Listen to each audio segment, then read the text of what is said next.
एक बार फिर स्वागत है मेरे बच्चों आपका सरल भौतिकी में। और ये है यूनिट 2 धारा विद्युत लेक्चर नंबर 9।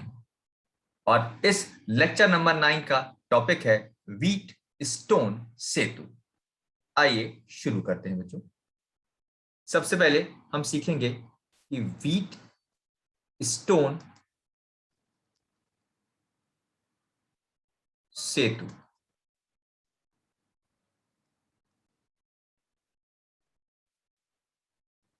इसको इंग्लिश में व्हीट स्टोन ब्रिज कहा जाता है, ये वास्तव में क्या होता है।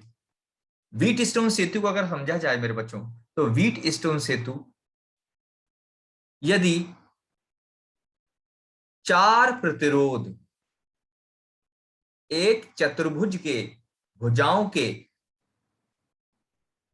अनुगत लगाए जाएं, यानी व्हीट स्टोन सेतु क्या होता है मेरे बच्चों। व्हीट स्टोन सेतु किसी चार प्रतिरोधों का ऐसा संयोजन जिसमें चारों प्रतिरोध किसी चतुर्भुज की चार भुजाओं की जगह पर लिखे हों और इस के एक विकर्ण के अनुगत एक विक्षेप मापी लगा दिया जाए, जिसको इंग्लिश में गैल्वेनोमीटर कहा जाता है, जिसको मैंने जी से दिखाया है। और दूसरी विकर्ण के अनुगत एक सेल या विद्युत वाहक बल का स्रोत जोड़ दिया जाए, तो ये जो आप संयोजन देख रहे हो, ये संयोजन कहलाता है व्हीट स्टोन सेतु। यानी व्हीट स्टोन सेतु की परिभाषा अगर कोई पूछे तो क्या परिभाषा होगी मेरे बच्चों। यह है चार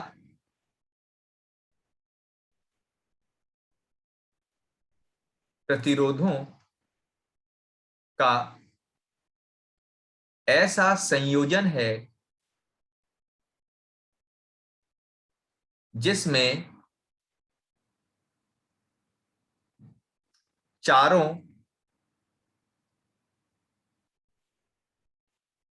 प्रतिरोध एक चतुर्भुज की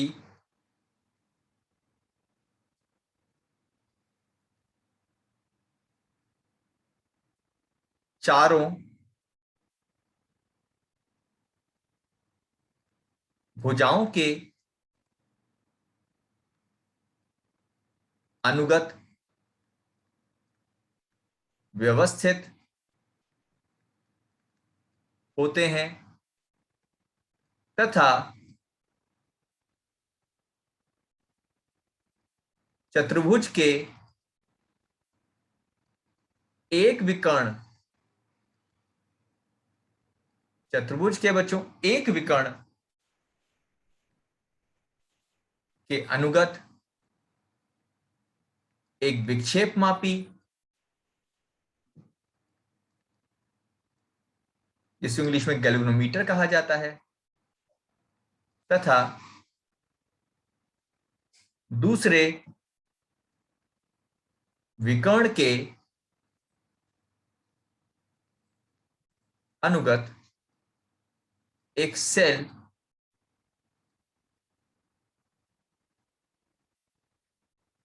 जोड़ा जाता है।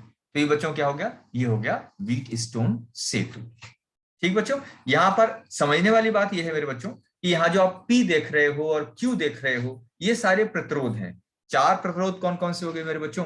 एक प्रतिरोध बच्चों P है, दूसरा Q है, तीसरा प्रतिरोध क्या है बच्चों, R है, और चौथा प्रतिरोध है S। तो एक हो गया P, एक हो गया Q, एक हो गया R और एक हो गया मेरे बच्चों S। चार प्रतिरोध हो गया P, Q, R और S। ठीक है, अब यहां पर P और Q को कहा जाता है ज्ञात। ये पी क्यू बल्कि इसको बोला जाता है, यहाँ पर क्या हो जाएगा, इसको बोला जाता है अनुपातिक भुजाएं, रेशियो आर्म्स। पी और क्यू को बोलते हैं अनुपातिक भुजाएं। आर ज्ञात प्रतिरोध है और बच्चों एस अज्ञात प्रतिरोध। चलिए, अब यहां पर व्हीट स्टोन सेतु के बाद नेक्स्ट पॉइंट पर आते हैं।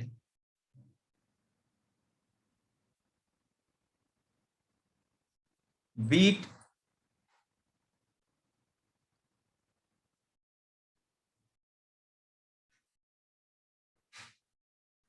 स्टोन सेतु की संतुलन अवस्था,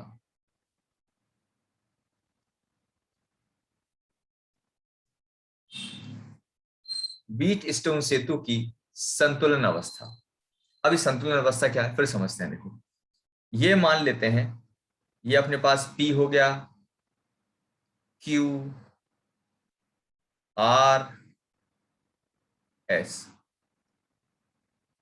P Q R S, बीच में क्या जोड़ दिया, एक विक्षेप मापी गैल्वेनोमीटर, और इसकी दो भुजाओं के बीच में क्या जोड़ दिया हम लोगों ने, इसकी दो भुजाओं से जोड़ दिया एक सेल। अब संतुलन की अवस्था सीखते हैं बच्चों। संतुलन की अवस्था किसे कहते हैं? जब व्हीट स्टोन सेतु संतुलन की अवस्था में होता है, संतुलन की अवस्था में, तो जब कभी बच्चों व्हीट स्टोन सेतु संतुलन की अवस्था में होता है, तो संतुलन की अवस्था का मतलब है कि P और Q का अनुपात, P और Q का अनुपात R और S के अनुपात के बराबर है। तो संतुलन की अवस्था कहती है कि यदि P और Q यानी ऊपर के दोनों प्रतिरोधों का अनुपात R और S नीचे के दोनों प्रतिरोध के अनुपात के बराबर हो, तो विक्षेप मापी में विक्षेप का मान 0 होगा। अर्थात IG कहते हैं विक्षेप मापी में धारा, IG बराबर 0। यही व्हीट स्टोन सेतु की संतुलन शर्त है। यानी कभी भी ऐसा हो जाए कि P और Q का अनुपात R और S के अनुपात के बराबर हो जाएगा, तो बीच में विक्षेप मापी में कोई धारा बच्चों नहीं बहेगी। इसको मैं अपने बच्चों को एक उदाहरण से और समझा देता हूं। जैसे मान ले मेरे बच्चों कि P का मान 10 ओम हो, और जैसे P का मान मान लेते हैं बच्चों 10 ओम, Q का मान 5 ओम, R का मान 6 ओम और S का मान 3 ओम। तो यहां पर आप P बटे Q जब निकालोगे तो P बटे Q 10/5 आएगा, यानी 2:1। फिर आप जब R बटे S निकालोगे मेरे बच्चों, तो R अपॉन S कितना आएगा, 6/3 आएगा, यानी 2:1। अब यहां पर P बटे Q आप देख सकते हो दोनों का ही मान कितना है, 2/1 और 2/1 आ गया। तो P बटे Q बराबर किसके आ गया, R बटे S के। P बटे Q किसके बराबर आ गया, R बटे S के बराबर आ गया। इसका मतलब ये जो व्हीट स्टोन सेतु है ये संतुलित है, और इस अवस्था में इसमें जो विक्षेप मापी है उसमें विक्षेप कितना होगा मेरे बच्चों, 0 होगा। ठीक। अच्छा, अब आप जब नोट्स बनाओगे तो इसको नहीं लिखना। ये क्या हो गया, ये जो इतने हिस्से का चीज ये उल्टे हाथ में जो लिखा है ना, ये सब मेरे बच्चों आपको समझाने के लिए है। ठीक है, तो केवल यहीं तक लिखना। अब यहाँ पर बोर्ड में क्वेश्चन बहुत इंपॉर्टेंट है। क्या क्वेश्चन है, क्वेश्चन समझाते हैं फिर मैं इसको बताता हूँ। बोर्ड में क्वेश्चन आता है,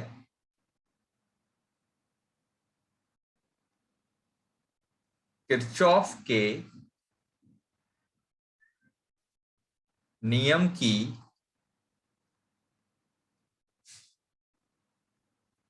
सहायता से, किरचॉफ के नियम की सहायता से व्हीट स्टोन सेतु,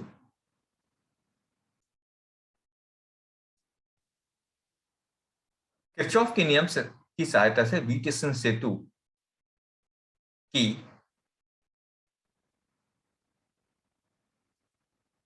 संतुलन शर्त प्राप्त करो।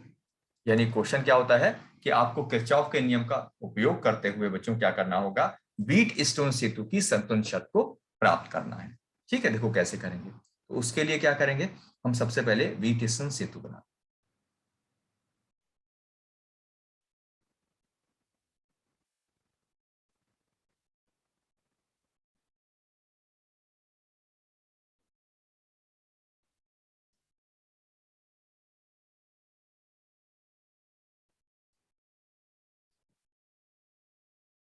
ये हो गया P, ये हो गया Q, ये हो गया R। लेक्चर नंबर 8 में मैं आपको किरचॉफ के नियम का उपयोग सिखा चुका हूं। अगर आपने किरचॉफ का नियम का उपयोग नहीं सीखा है तो पहले आपको किरचॉफ का नियम पढ़ना चाहिए, तभी ये चीज आप अच्छे से समझ पाएंगे।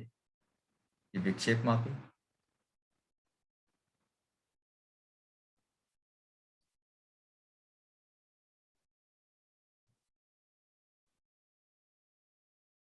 ये आ गया एक्सेल। अब यहां पर देखिएगा, सबसे पहले मान लेते हैं यहां से धारा कितनी प्रवाहित हुई, आई। अब इस जगह पर जाकर धारा क्या होगा, धारा दो जगह बढ़ जाएगी। तो मान लेते हैं ये धारा हो गई I1 और यहां धारा हो गई I2। अच्छा, ये मान लेते हैं, उल्टा प्रूफ करेंगे, हम मान के चलेंगे, माना IG बराबर 0। इसका मतलब है विक्षेप मापी में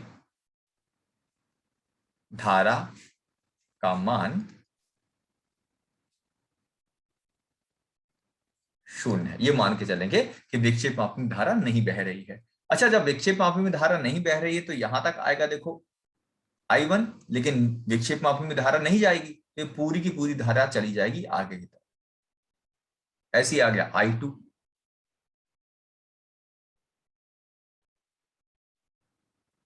ये कितना हो जाएगा, ये I2, ये भी I2।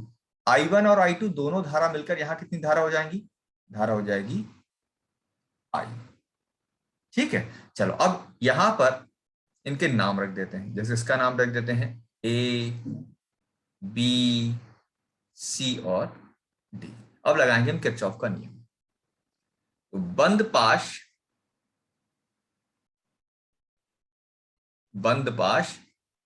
ABDA में, बंद पाश ABDA में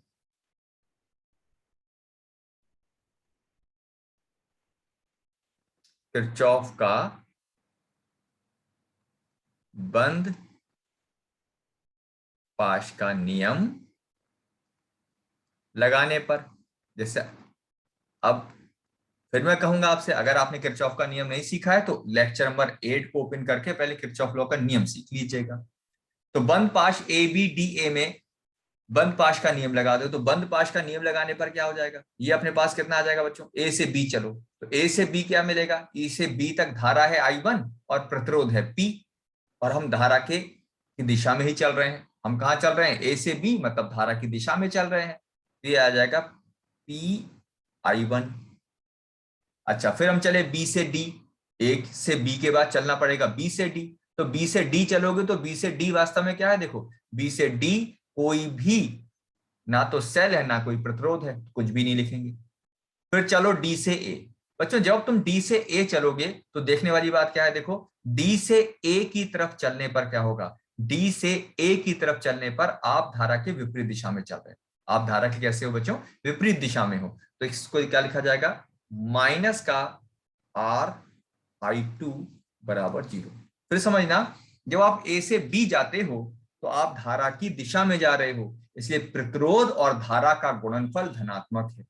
लेकिन जब आप डी से ए जाते हो तो डी से ए में धारा आ रही है ए से डी, और आप जा रहे हो डी से ए, तो धारा के विपरीत जा रहे हो, इसलिए माइनस का I2 × R। तो यहां से कितना हो गया मेरे बच्चों, यहां से PI1 बराबर RI2। तो यहां P/R, या इसको ऐसा लिख देते हैं हम लोग, I1/I2 बराबर क्या हो जाएगा, I1/I2, ये आ जाएगा R/P। समीकरण 1, ये अपने पास आ गए समीकरण 1। अच्छा, अब क्या करते हैं, अब बदल देते हैं। बंद पाश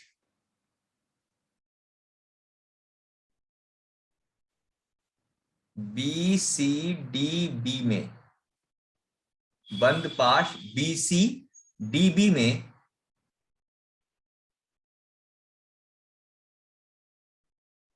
किरचॉफ का पाश का नियम लगाने पर नियम लगाने पर, बंद पाश का नियम लगा दो जरा। तो बंद पाश का नियम लगाने पर क्या हो जाएगा, ये आ जाएगा I1 into q, I1 into q. B से सी चलेंगे तो हम देखो धारा की दिशा में है, तो हम धारा की दिशा में है, इसलिए क्या हो जाएगा, ये आ गया I1 इंटू क्यू। लेकिन हम जब सी से डी आएंगे तो ध्यान से देखो, सी से डी, देखो कहां पर, अगर हम सी से डी आते हैं तो सी से डी क्या होगा, जब बी से सी चले तो देखो धारा बी सी दिशा में थी, हम भी सी दिशा में है, इसलिए I1 और R की गुणा धनात्मक लिखी गई। लेकिन जब हम चलेंगे सी से डी की तरफ, जब हम चलेंगे सी से डी की तरफ तो देखो धारा के विपरीत जा रहे हैं, सी से डी धारा के विपरीत जा रहे हैं, और क्योंकि हम धारा के विपरीत जा रहे हैं मेरे बच्चों, तो इसको लिखा जाएगा माइनस का I2s इक्वल टू 0, यानी I1Q बराबर I2s। इससे अगर हम सॉल्व करें इसको बच्चों तो कितना आ जाएगा, देखो यहां पर ये आ जाएगा I1 बटे I2, यह आ जाएगा S बटे Q, समीकरण 2। अब क्या करें, देखो समीकरण 1 व 2 की तुलना करने पर, समीकरण 1 और 2 की तुलना करो। तुलना का मतलब होता है बच्चों, देखो इनका जो उल्टे हाथ की तरफ लिखा है वो दोनों में एक ही चीज लिखी है, इसमें भी I1 बटे I2 है और दूसरी समीकरण में भी I1 बटे I2 है। तो जब उनका LHS लेफ्ट हैंड साइड उल्टे हाथ की चीज समान है तो सीधे हाथ की चीज भी समान होनी चाहिए, यानी तुलना करने का मतलब है R बटे P बराबर होगा S बटे Q के, और P और S को एक दूसरे की जगह से बदल देते हैं। एक दूसरे की जगह से बदलने का मतलब P को S की जगह और S को P की जगह ले आओ। तो दोनों को अगर अदला बदली कर दें तो कितना आ जाएगा, देखो उसकी अदला बदली कर दें तो ये अपने पास आ जाएगा R बटे S बराबर P बटे Q। ठीक, और ध्यान से देखो आगे समीकरण हम क्या लेके चले थे, IG बराबर 0, और सिद्ध हो गया P बटे Q बराबर R बटे S। यही व्हीट स्टोन सेतु की संतुलन शर्त है, यही व्हीट स्टोन सेतु की संतुलन शर्त है। ठीक मेरे बच्चों, अब इसमें कुछ मैं बेसिक से क्वेश्चन कराता हूं जो बोर्ड में पूछे जाते हैं। जैसे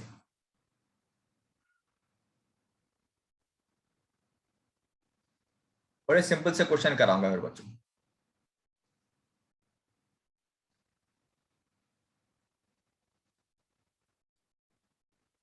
जब किसी भी विक्षेप मापी में तीर ऊपर की तरफ बना हो, इसका मतलब समझ जाना चाहिए कि IG का मान 0 है।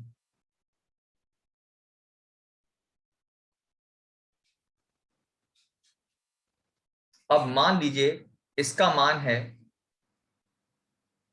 4, इसका मान है 2, इसका मान है 5, तो हमें S का मान बताना है। हमें क्या बताना है, S का मान। कैसे करेंगे देखो, तो बड़ा सिंपल सा, संतुलन की अवस्था में, तो संतुलन की अवस्था क्या होती है बच्चों, P बटे Q बराबर R बटे S। P आ गया 4, Q आ गया 2, ये आ गया 5 और ये आ गया S। ठीक है, तो अब इसमें इनकी तिरछी गुणा कर दो। तिरछी गुणा का मतलब इसकी गुणा इससे और इसकी गुणा इससे, तो ये आ जाएगा 4S बराबर 5 दूनी 10। तो S बराबर कितना आ जाएगा, 10/4, 5/2, और 5 को 2 से भाग करोगे तो कितना आ जाएगा, 2.5 ओम। ठीक है बच्चों, चलो एक क्वेश्चन मैं आपको और करके दिखाता हूं। जैसे मान लो एक प्रतिरोध ये आ गया,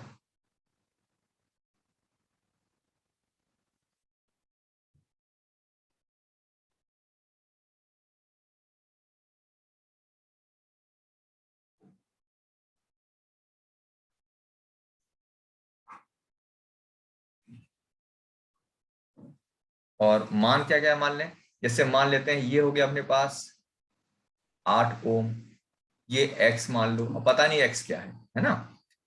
इसी तरह से ये क्या हो जाएगा, ये मान लेते हैं अपने पास 3 ओम, ठीक है, और ये मान लेते हैं अपने पास 12 ओम। आपसे पूछा जाए x का मान बताओ, आपसे पूछा गया है x का मान ज्ञात करो। तो बच्चों x का मान कैसे ज्ञात करेंगे, तो फिर से देखो, अगर जबकि ये क्वेश्चन में दिया होगा बच्चों, जबकि विक्षेप मापी में विक्षेप का मान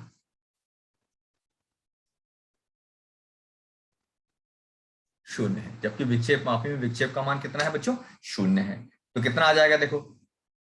अब ये वास्तव में क्या हो गया, को समझने वाली बात है, ये क्या है, ये हो गया P, ये क्या हो जाएगा, ये Q की जगह आ गया, ये क्या हो जाएगा, ये R की जगह आ गया, ये आ गया S। तो क्या हो गया, समीकरण क्या बन गई देखो,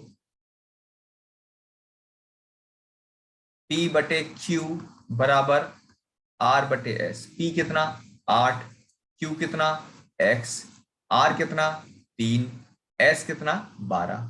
अब 3 से 12 कट सकता है ना 3 से 12, तो 3 एकम 3, 3 चौक 12, ये हो गया 1/4। तो 8 बटे x बराबर 1/4, तो यहां से x कितना हो जाएगा 8 गुणा 4, और 8 गुणा 4, 4 अट्ठे 32, यानी x का मान कितना हो जाएगा 32 ओम। तो ये बच्चों क्या हो गया, आज हमने देखो क्या क्या सीखा मेरे बच्चों, आज हमने सीखा कि व्हीटस्टोन सेतु क्या होता है, फिर हमने सीखा इसकी संतुलन की शर्त क्या होती है, फिर हमने सीखा कि किरचॉफ के नियम की सहायता से इसकी संतुलन की शर्त को किस तरीके से हम उत्पन्न करेंगे। ठीक है मेरे बच्चों, बाकी नेक्स्ट लेक्चर में हम बात करेंगे। अब इसके बाद बात करेंगे मीटर सेतु। तो आज के लिए इतना ही मेरे बच्चों, अब मिलेंगे लेक्चर नंबर 10 में।